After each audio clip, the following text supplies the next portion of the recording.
Shayxontohur tumani ichki ishlar organlari faoliyatini muvofiqlashtirish boshqarmasi xodimlari tomonidan o'z xatti-harakatlarida shubha uyg'otgan fuqarolar to'xtatilib ko'zdan kechirilganida har birining yonidan 11 donadan jami 22 ta tayyor qadoqlangan holatdagi qora izolentaga o'ralgan noma'lum moddalar aniqlanib, xolislari ishtirokida rasmiylashtirib olingan.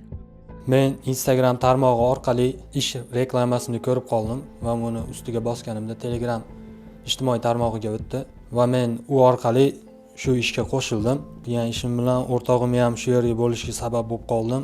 U ichida nima borligini bilmasdi. Qilgan ishimizdan qattiq pushaymonman. Toshkent shahriga remont ish qilish maqsadida kelganmiz. Shayxontohur tumani Kamolon mahallasida noma'lum moddani tashlab ketayotgan vaqtimizda ichki ishlar xodimlari kelib ushlashdi. Qilgan ishimdan pushaymonman.